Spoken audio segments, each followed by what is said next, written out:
Today is another video dedicated to interior design embroidery. More specifically, I will show you how to embroider this macrame hanging right here. This whole design, in case you're wondering, is actually one of the patterns included in the interior design course that we have on Charles & Elm Academy. And this macrame hanging is just one of many objects that you can choose to create your own interior design embroidery patterns, because this course doesn't only show you stitch along of example designs, but also show you how you can create your own with a selection of several different objects that you can mix together. Now, I'm not going to go too much into that because you can find out all of the information in the link just below, or you go to charlesandelmacademy.com. Now, let's get into stitching this one. I am actually going to freehand this design, but if you want to use the pattern to transfer it, you can either use a water-soluble pen to transfer or a carbon paper. For example, carbon paper transfer method is what Charles and I love to use. You can also use an iron-on pen, a Solvay paper. There are really no limits for that. But I'm planning to just try my hand at freehanding this because I just find it a fun challenge for myself, to be honest. And hopefully you will learn a thing or two as well. You can even take out your fabric and hoop and join along with me. Why not? I'm sure you will fall in love with the whole process. In case you haven't embroidered before, hand embroidery is just a perfect way to relax and express yourself creatively. Here I have a cotton and linen blend fabric. Actually, it's a kind of canvas, but that is in a blend of cotton and linen. Mostly we use cotton canvas only, but I found this raw linen cotton look to be just really, really cool. And I'm going to use this DMC Moulinet embroidery floss in a cream color to embroider this hanging on top. I have an embroidery needle, crewel embroidery needle from DMC as well. This one is in size 1-5. It's thin but a bit longer.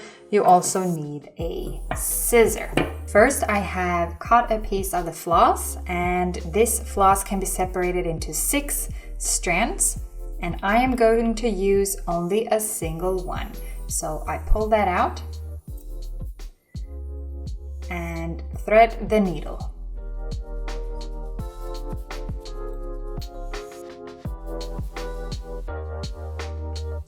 Making a knot at the other end. I'm actually going to make 2 knots.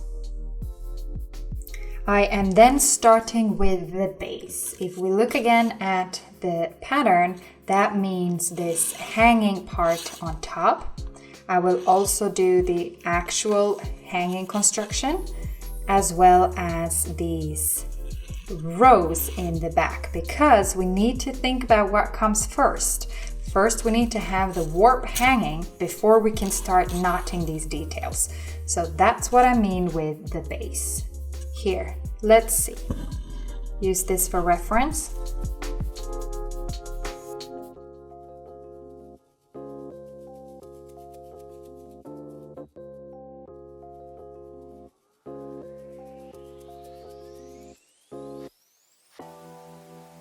I am going to use here the back stitch technique for the hanging part to create neat lines.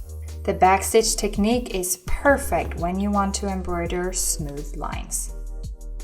We use it all the time in our architectural designs, and it's also very fun and relaxing to stitch because it's a lot of repetition of small stitches. I have arrived now in the middle, and I'm going to make a little French knot with 2 turns. Place the needle just next to where it came up and pull through. This knot represents the needle that I'm using, or somebody would use, when you attach the macrame hanging. It's essentially this little dot that you see on top. And we continue.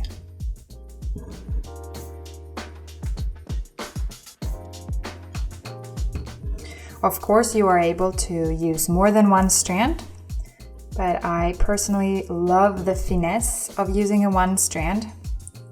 So that's why I'm opting for that.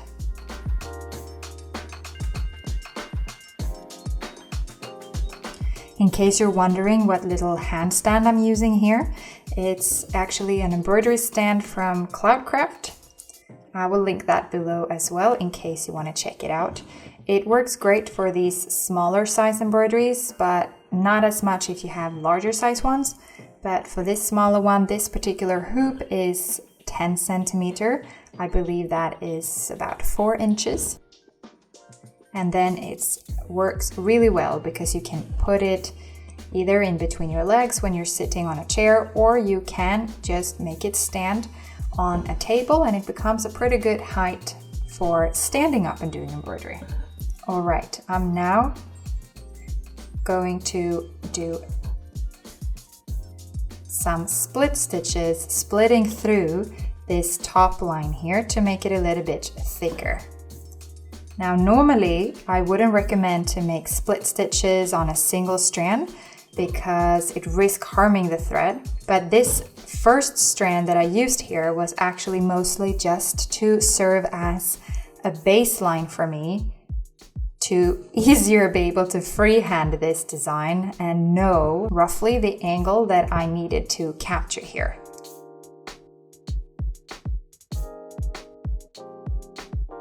And as I know that I will go over this line actually more than once, I feel a bit more confident that it will last.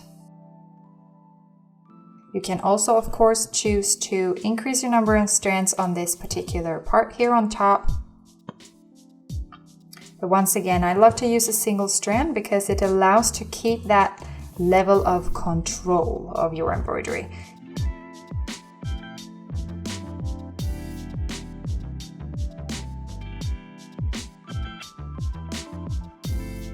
I'm now moving on to the rope hanging part here of the macrame, and I'm starting in the middle because this, just as much as the top one here was serving as my baseline, so is the middle one going to serve as my kind of ruler or my baseline, to which I am easier able to place my other stitches in an even angle like this. So once again, I take out the design just to help me with a general measurement.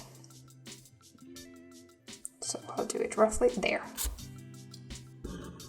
For you who have been doing our patterns or taken courses with us before, you know that this is actually quite different from how we usually embroider, in the sense that I very rarely embroider these long stitches, especially when you want to embroider architectural designs, and the same goes for most interior design objects as well. This macrame hanging is really an exception, which is one other reason why I felt it was important to be able to show you a proper tutorial of it, is that the shorter your stitches, the more you can control your design.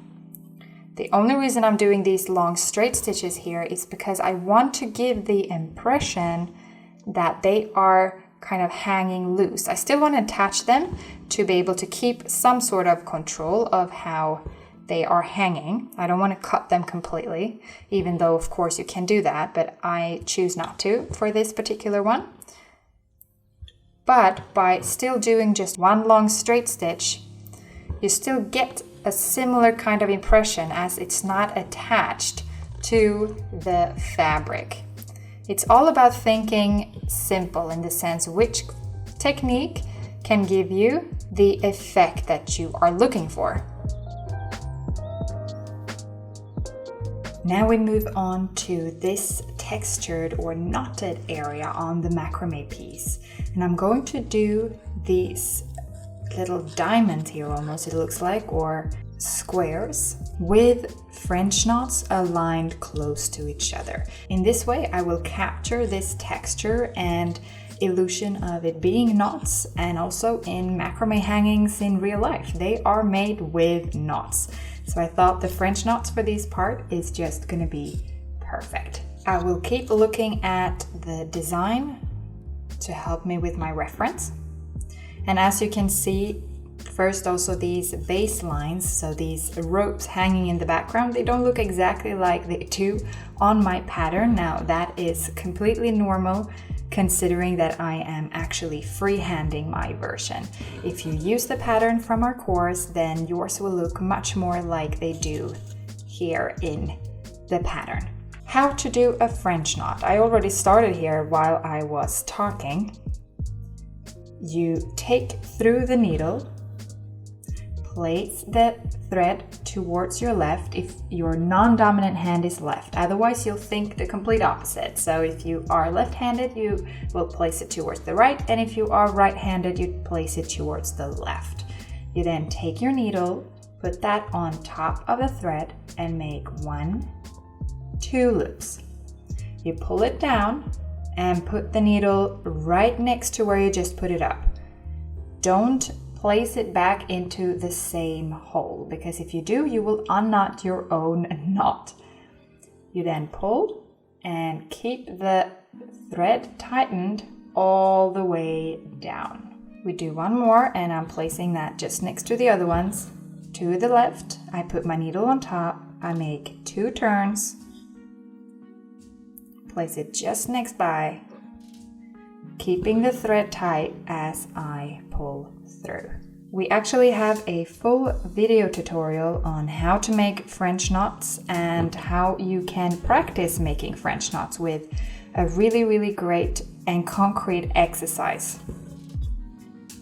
So we will link to that below as well, so that you can continue to level up your French knot game as well. The French knot is most likely one of the most difficult techniques that you will have to learn when embroidering this style. But once you get it down, you are going to love it. It's just such satisfaction when you place your knot in place, or you knot it in place. Oops, there the pattern fell down.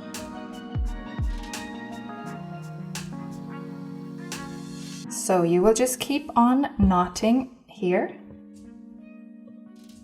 placing them just next to each other. I'm doing the upper part first.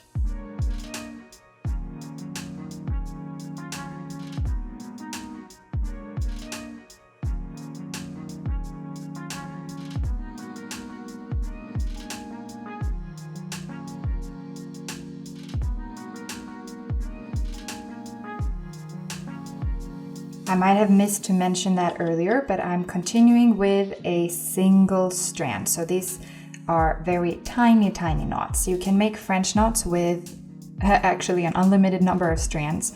You can have it as few strands as you want and as many strands as you want.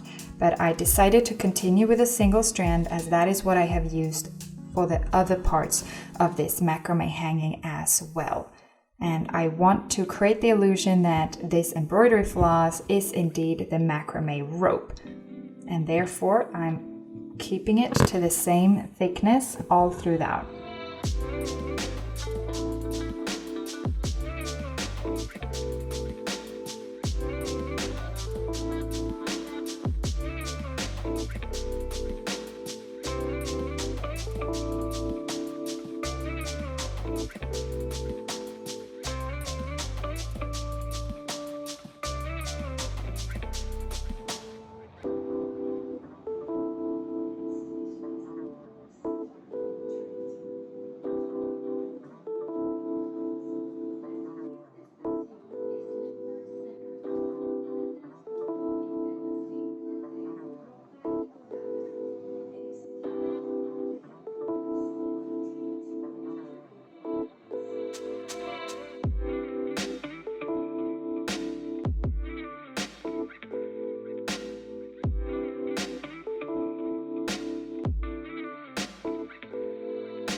This knotted area is completed, and as you can see, I ended up doing 5 squares on top and 4 down here instead of 4 and 3. And that's just what happens when you freestyle it, and that's just another thing I just absolutely love about the modern free hand embroidery. It's just so fun. You get to build your design and there are not too many rules, and it's just so fun. We are moving on to the next step. You can see here the small details that are inside of these squares. I'm going to go back and start here in the first one to the left. I do those by simply doing just straight stitches. Just stitching them right over the stitches that I've done underneath. You can start to see here now how everything gets layered. And that is one very important secret to keep in mind when you want to do a bit more thread painting style or create a bit more realism in a way. Like, think about what comes first and how you can layer it to guide you in the order that you will embroider your different elements.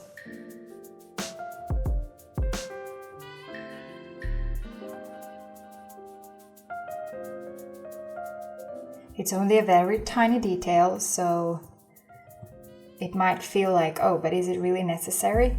Yeah, it is. In a way, it is. That means that it's in really the small details that you're able to capture the real identity of any object or design that you embroider. Don't be lazy and just do the shortcut.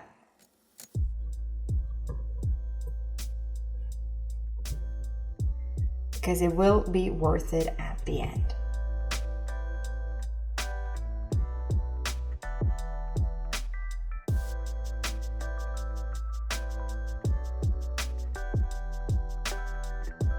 I am also going over these mini squares inside a second time, because if you pay attention to the design here that I drew out, it's actually 2 lines. It's double straight stitches next to each other. So I'm going over the squares I just did one more time.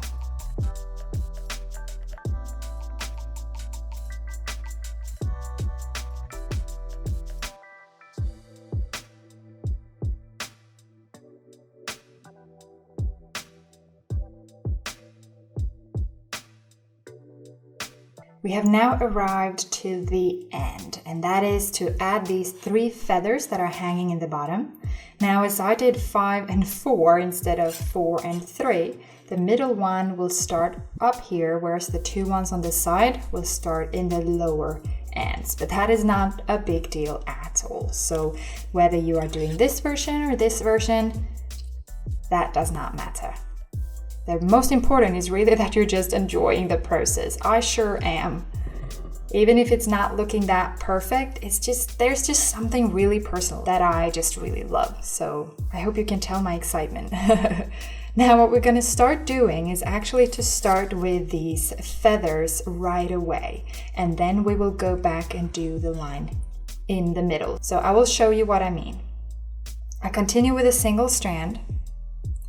And I'm going to work with straight stitches that goes angled out in the same direction as these feathers right here. And that's just really it. Repeating the process, doing these feathers, straight stitches in the diagonal down, and they're gonna go like this.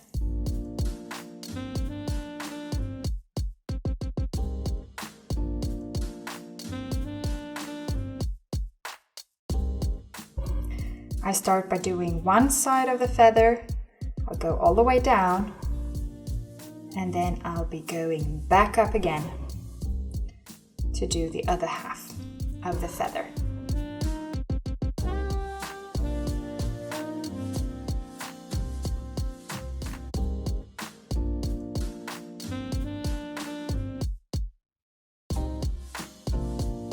So here you can see now how I'm working my way back up again. Oop. but angle the stitches in the opposite direction so that the stitches meet in the middle.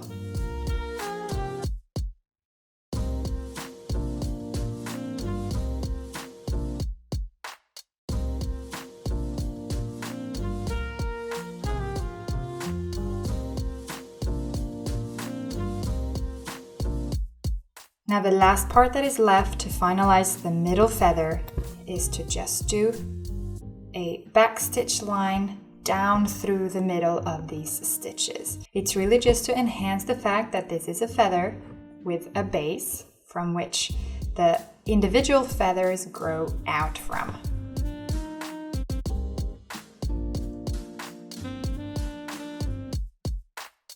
Repeat the process on the ones to the left and right of the middle feather.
The macrame hanging is now completed. Thank you so much for following along this how-to tutorial of this macrame hanging. It's one of the objects of many different kinds of objects that you get included in the interior design embroidery course. So if this made you inspired and excited, maybe you even stitched along and made your own version, both of this macrame hanging and perhaps even of this plant hanger that I did in the last video, then don't miss to check out the link below and have a look at the course as well. I think you might love it.